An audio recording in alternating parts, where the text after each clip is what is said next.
very good evening and welcome to Prime TV News, coming to you live and direct from the Prime TV studios with me, Abrar Abid. Now, before we go into our stories in detail, let's take a look at our headlines.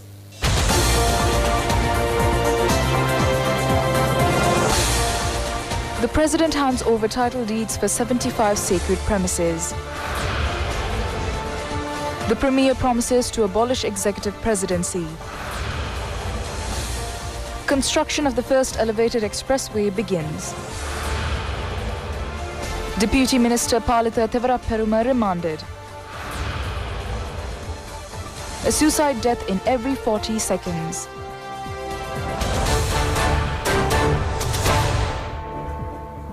In our lead story, President Maithripala Sirisena handed over title deeds of sacred premises for 75 temples this morning at the President's house.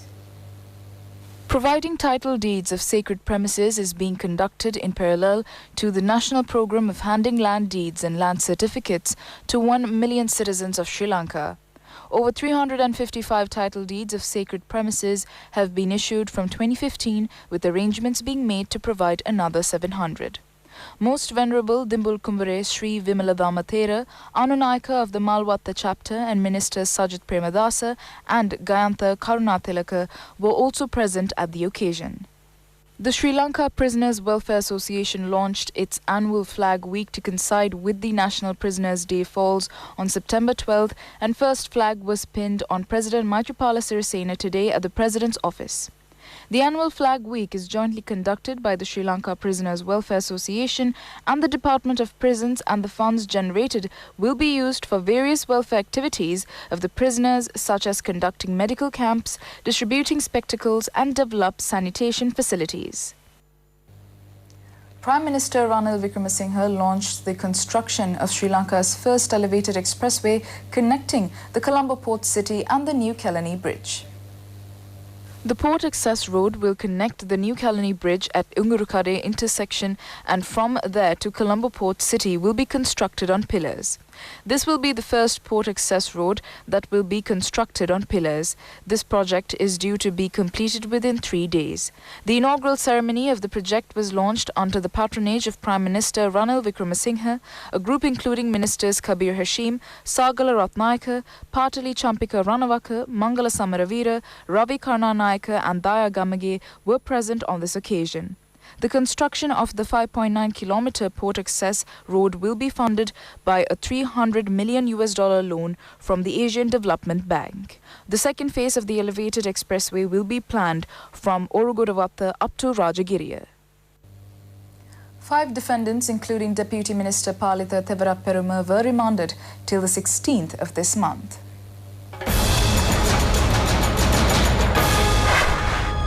The defendants have been accused of burying a dead body in a private land block. The defendants, including the Deputy Minister, are alleged of burying the body on the 19th of August while violating a suspension order issued by the court.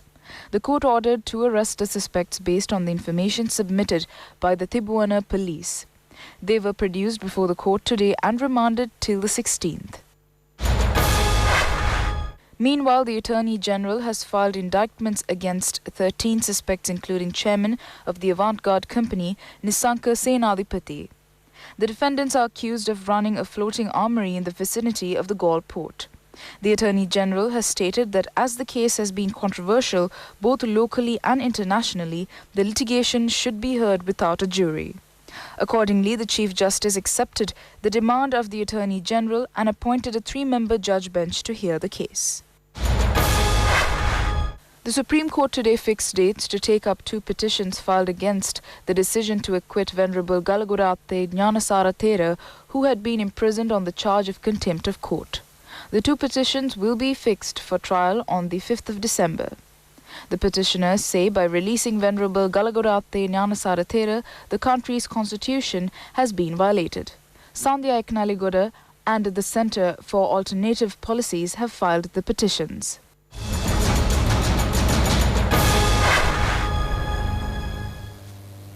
In more local news, Prime Minister Ranil Wickremesinghe emphasizes that the promise that was given to abolish executive presidency and providing a political solution to the ethnic issue in the country will be fulfilled by him in the future. The Prime Minister said that support of the general public is sought to create a strong government to fulfill the said promises. He was speaking at a function to hand over selection letters to the qualified individuals who have applied for the Language Trainers National Programme. 1,200 applicants were awarded letters to teach Sinhala, Tamil and English languages. The Prime Minister further said that many promises given during the period of years 2014 and 2015 have been redeemed by the current administration. In more news at home, wheat flour companies have agreed to reverse the recent price hike. Wheat flour companies increased the price of a kilogram of wheat flour by 5.50 rupees. Representatives from the companies met before the Cost of Living Committee and agreed to the new measure. The committee stated that 3 weeks were given to the companies to give explanations on the increase of the price of wheat flour. The committee met under the patronage of Minister P. Harrison. In more local news, the Gazette notification to take over the Rupavahini Corporation under the Ministry of Defence was issued.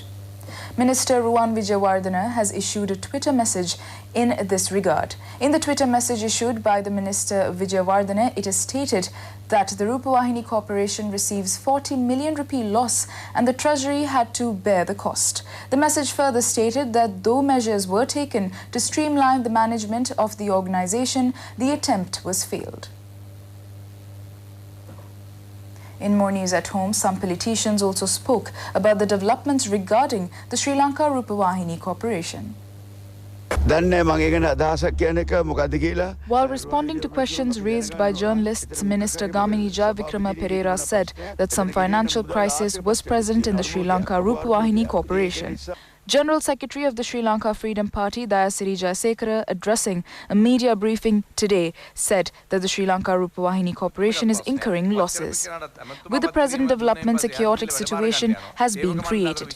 He added that President Maithripala Sirisena has taken the Rupavahini Corporation under Ministry of Defence to iron out irregularities in the organisation.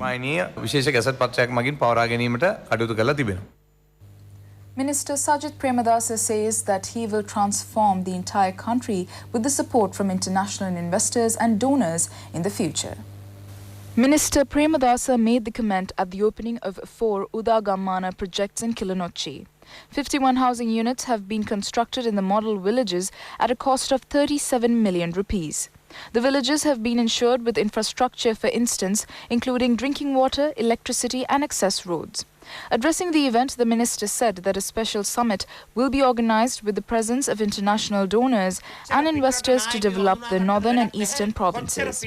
He stressed that benefits of the foreign tours made by political leaders should be felt by the common people. The Transparency International Sri Lanka has filed a complaint with the Commission to investigate allegations of bribery or corruption today against 8 cabinet ministers who had not submitted their declarations of assets and liabilities. All the cabinet ministers are supposed to submit their declarations of assets and liabilities to the Presidential Secretariat. According to the Transparency International, 8 cabinet ministers have failed to produce their documents to the Presidential Secretariat by the 20th of August. Senior manager of the Transparency International Sri Lanka, attorney at law Sankitha Gunaratna, stated that they have obtained information via a right to information application about the cabinet ministers who have submitted their documents to the Presidential Secretariat. According to the lawyer, 8 ministers have not submitted their declarations in due course. She added that cabinet ministers Naveen Dissanayake, Harian Fernando, Mano Ganeshan, MHA Halim, Akila Viraj Karyavasan, Ravi Karnanayake, Gayantha Karnathilaka and Sajith Premadasa have not put forward their documents. Sankitha Gunaratna also stated that 10 MPs and ministers representing several political parties have voluntarily publicized their declarations. She highlighted that the Bribery Commission is expected to take proper measures in regard to the ministers who fail to divulge their assets.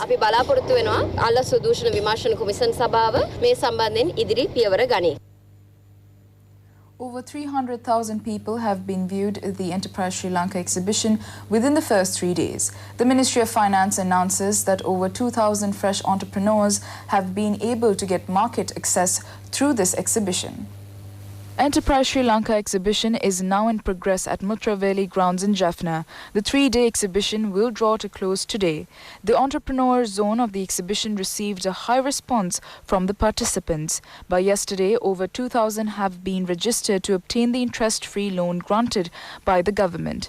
Related bank branches of the area are involved in this process. More attention has been focused on the loan scheme Govi Navoda Ran Asvanna. Minister Palani Digambaram says the UNP will surely win the upcoming presidential election. Palani Digambaram was speaking at a function held at the Pidro estate in Noor earlier. The event was organized to mark the embarking of construction of 25 housing units for the state sector people. 1 million rupees has been set aside per a single housing unit. The project is carried out under the Green Golden Houses initiative. All the structures will be constructed ensuring basic infrastructure including access roads, electricity and drinking water. A Gazette notification has been issued encompassing a set of policies in the power and energy sector. Media spokesman of the Ministry of Power, Sulakshana Jayawardena, said that the 10-point policy document will cover a range of fundamentals that are essential to improve country's energy sector. Protecting the ecosystem, generating renewable energy, practicing good governance in the energy sector, modernization and several other key areas are included in the Gazette notification. In more news at home, the Coconut Cultivation Board has introduced a new mobile app. The app was introduced in line with the board's initiative to promote coconut cultivation in the country. While marking the launch of the Coconut Promotion Week, Minister Naveen Dissanayake planted a coconut sapling near the Mahavali Stupa in Kotmale. The new app was introduced following the incident.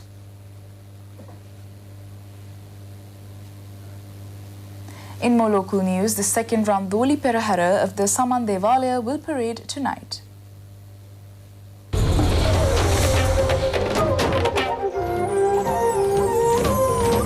The Kumal Perahara of the annual Perahara festival of the Saman Devalaya paraded from the 31st of last month to 3rd of this month. The Vidi Perahara ended on the 8th of this month. The final Randoli Perahara will be held on the 13th of this month and the water cutting ceremony is scheduled to be taken place on the following day. The media sponsorship for the Perahara of the Saman Devalaya is given by the ITN Media Network. The Samanakras religious program of the ITN will be aired on the Poya Day from the Saman Devalaya premises. The ITN Media Network previously took measures to telecast two significant Sri Lankan cultural festivals in this year, Kataragama Esala Festival and Kandy Sri Dalada Perahara. 5 suspects have been arrested in connection with the shooting incident in the Akurasa area. 2 firearms that had been used to commit the crime have also been seized by the police. Police officers who were chasing a motorbike that was running without number plates were shot in the incident in the Akurasa Police Division. Following the extensive investigation implemented by the police, a suspect who was riding the motorbike was apprehended yesterday. The other suspects were arrested in consequent to the interrogations made from the arrested individual. Accordingly, the police recovered 2 T-56 firearms, 2 magazines and several ammunitions.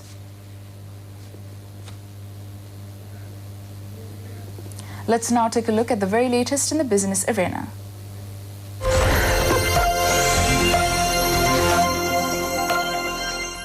The Sri Lanka Tea Exporters Association says Sri Lankan tea exporters will soon be able to test their consignments in an internationally accredited laboratory within the country itself.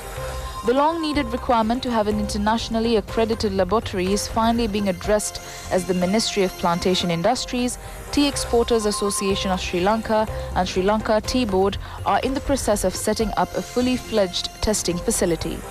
The Sri Lanka Tea Exporters Association says at its annual general meeting noted that they requested Japanese ambassador to Sri Lanka, Akira Sugiyama, to provide assistance to this initiative through the Japanese government.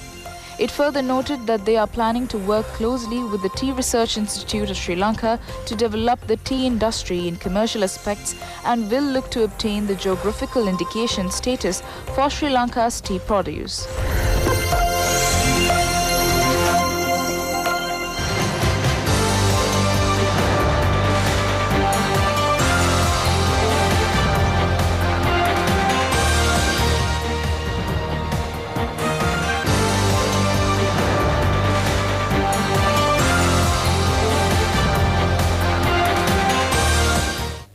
And that is all the news for today. Do join us again tomorrow for the very latest. For the Prime TV News team, I'm Abrar Abid. A very good evening and take care.